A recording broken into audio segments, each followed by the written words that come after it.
Hi everyone, I'm Deb from Deb Web Art, and let's look at the power your art has. Why have art on the walls? Well, have you ever walked into a home where it's got beautiful rugs and a lovely, sofa and cushions and everything looks fabulous, but the walls are completely bare? So what that does is it takes, you don't see the story, okay? And the story is all about what art you put on your walls. So the art that we put on our walls will have some meaning to us. It'll have some reflection of the things that we love.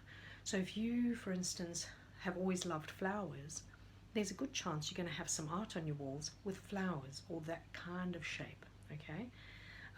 If you find it relaxing to sit and watch the sea, there's a good chance you're going to want some seascapes or something like that on your walls. And what that does is it gives a reflection of people's personalities. For me, I love birds, so I would have like quirky birds on my wall or even just regular birds, because that makes me smile, because birds, I just think they're just pretty funny. So when you have stuff on your walls, it gives your home personality, okay? And it's an extension of you. The power that it brings is just every time you look at that art, just know that an artist who has painted it has put a piece of them in that, and it's like it's part of that artist. It's part of the way they put paint down. It's part of what they were doing leading up to putting the paint down. It's the process that they go through to then put the paint down and to develop this work of art that you now have on your wall. So it's a whole process. I like to think of it as a slightly sacred process, because it is something where a lot of artists will do things that warm up, or they'll have a plan and they'll start putting the paint down, and then it'll change and morph and it'll go through ugly stages, and then eventually when you work through it you actually come out the other side and you think, wow, that actually looks pretty good. So art has got so much power because it holds the emotion. It holds the emotion of the artist as well as you, the receiver. So next time you're looking for art, look with your heart and see which art keeps drawing you back. Which art do you have to keep looking at? Because it's just you just find it mesmerizing, or it just makes you laugh, or you just have a great reaction every time you see it. That's the art to pay attention to, and that's the art to potentially get for your walls, because art is powerful. Let's look at what drives us to purchase art. Why do we do it? Well, I like to look at it from a masculine and feminine point of view. So we've all got our masculine side and our feminine side. And the masculine is more logical, more sort of, practical. And the feminine usually responds from an emotional side. So if we look at purchasing art from a masculine side, that would be, we have a green couch and we need to buy artwork that matches the room. So you've got sort of tones of green or whatever it is. I'm no interior designer, so but that would be what is operating from a more masculine approach, where you're looking to put art in the room that everything matches and it's very practical, okay? And when I say masculine and feminine, I don't mean male and female. I mean the energies, the way you respond to things. We've all got masculine and feminine in certain amounts with us. So that would be your more masculine side. Then there is the more female side, feminine energy side, and that's moving it with your heart. So you're choosing, with your heart. So, for instance, you see a piece of art and you're instantly drawn to it. You just have to have it. There's no logic there. There's no logic saying, oh, I could put this in the study, I think it would go really well. There's no logic. You see it and you have to have it. So there's two different ways, that you can purchase art. You don't have to be exclusive. One doesn't have to be exclusive of the other. But it's even the best part of doing it is if you can put the two together. So if you can come up with something that you love, but you know what? It also would match, or it would go somewhere that you know where it's going to go. For me personally, when I'm buying art, I purchase because I love it. And I think of where it's going to go later. And I always find a spot for it, because my thing is that if you absolutely love something, you will always find a place to put it. So let's have a think on that.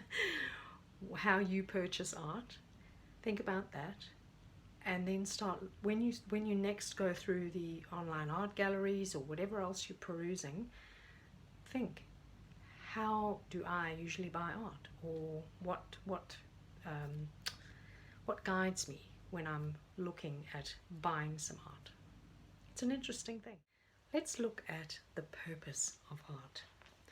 Now, art speaks to you in different ways, and as we've seen that, a lot of the time you have an emotional link to art. Okay, and I like to think that we all have an emotional link to art.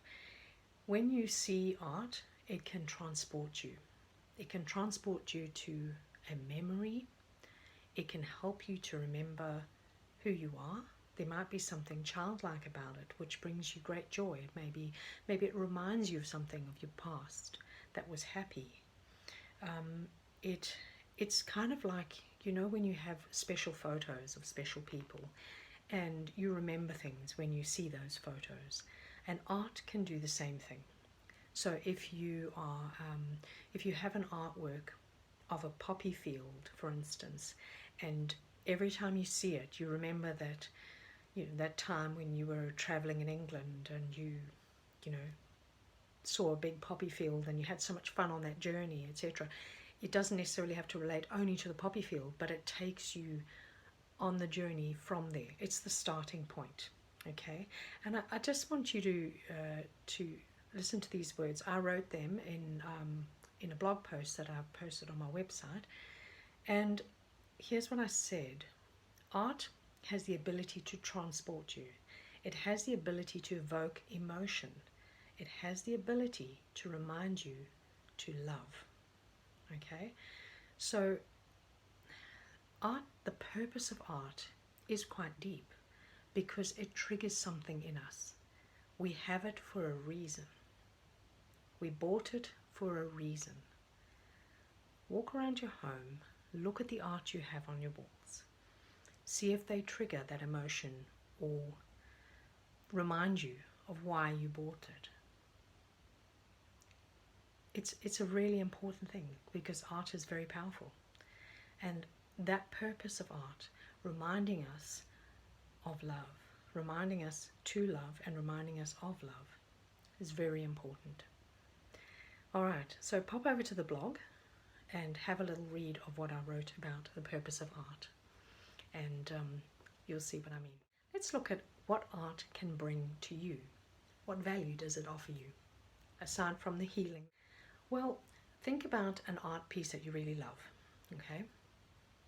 And every time you look at it, it transports you somewhere. So there's this one artist that I know who has created a series where it's kind of like looking out of a window, and you see all these paintings, and it sort of transports you to think about, you look out of the window, and it sort of takes you on a little journey. All right, so even if you're not connected to where that has been painted, it reminds you to stop, look out a window. It reminds you to use your imagination and take it further. What's happening? And you look through the window, maybe you see a person down by a lake. You can weave a whole story there. That artwork could actually inspire you and spark your imagination, especially if you are in the game of writing stories or anything like that. That can really transport you and help you to expand and help you to work with your imagination. Then you might get artists who do a lot of abstract shapes, maybe colorful shapes and rainbows and lines and dots and dashes and things like that. Sometimes those things appear in my art. And when you look at it, it transports you in a different way. It sparks an inspiration in a different way in your being, because when you look at it, the colors might make you feel happy. You could feel a feeling of joy because of all that's going on. You might feel overwhelmed. Maybe that painting's not for you. So everybody, and that's what makes art so subjective, because everybody has a different reaction to those things. Okay. So for instance, let's look at my art. My art is, so I do some abstract type quirky birds, and they might make you smile. They make me smile. So when I'm painting them or when I'm drawing them or doing something, I actually am smiling because I'm enjoying the quirkiness of the bird. So when I see them every day in my house, it makes me smile. It makes me feel a sense of joy, a sense of happiness, because I love birds.